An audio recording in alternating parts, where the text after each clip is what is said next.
ছোট্ট একটি আমলের কথা বলবো, যদি এই আমলটি করতে পারেন রিজিকের দরজা খুলতে নিজের চোখে দেখবেন। সুবহানাল্লাহ বলেন। রিজিকের দরজা খুলতে নিজের চোখে দেখবেন, আপনার অর্থের মধ্যে এতটাই বরকত হবে যে আপনি অর্থ নিয়ে কুলাতে পারবেন না, দুনিয়া আপনার কাছে অপমানিত হয়ে ফিরে আসবে।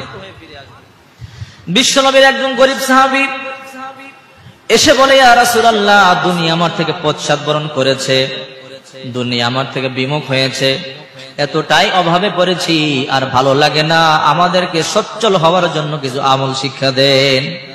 ওগো নবীজি, রিজিক কমে গেছে, রিজিক প্রশস্ত হওয়ার মতো আমল শিক্ষা দেন। অর্থ কমে গেছে, অর্থের মধ্যে বরকত হওয়ার জন্য আমল শিক্ষা দেন। বিশ্বনবী মুহাম্মদ রাসূলুল্লাহ সাল্লাল্লাহু আলাইহি ওয়াসাল্লাম ওই গ্রাম্য সাহাবীকে বললেন, তুমি কি ওই আমল, ওই দোয়া ভুলে গেছো যা মানুষ এবং ফেরেশতাদের? সুবহানাল্লাহ বলেন। তুমি কি ওই দোয়া ভুলে গেছো? আল খাসাইসুল কুবরার 3য় খণ্ডে এসেছে। রাসূল বললেন, তুমি কি সেই দোয়া ভুলে গেছো, সেই জিকির ভুলে গেছো যা মানুষ এবং ফেরেশতাদের? তুমি যদি করতে পারো, দুনিয়া তোমার কাছে অবমানিত হয়ে ফিরে আসবে।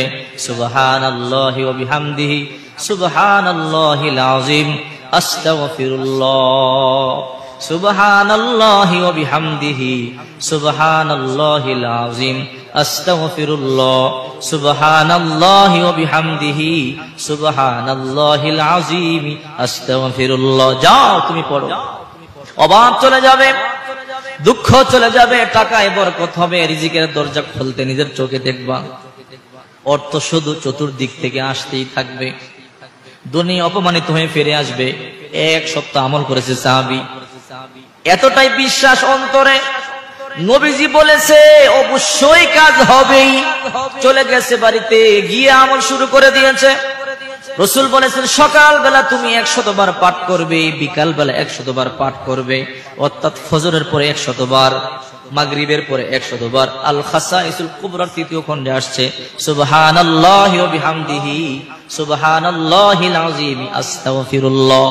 এক সপ্তাহ পরেই টাকা পয়সা এমন ভাবে আসা শুরু করলো, ওই সাহাবীর অর্থের মধ্যে এতটাই বরকত হলো, বিরক্ত হয়ে নবীজির কাছে এসে বলল, ইয়া রাসূলুল্লাহ, অর্থ এত হয়েছে, আমি অর্থ বন্টন করে শেষ করতে পারছি না। সুবহানাল্লাহ বলেন।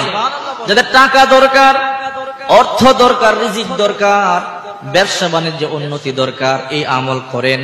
সুবহানাল্লাহি ওয়া বিহামদিহি সুবহানাল্লাহিল আযীম আস্তাগফিরুল্লাহ। আল খাসাইসুল কুবরা 3 নম্বর খণ্ডে বিস্তারিত পাবেন। এই আমল করলে দেখবেন টেনশন দুঃখ থাকবেন, আল্লাহ অর্থে বরকত দিয়ে দিবে। সুবহানাল্লাহ বলি।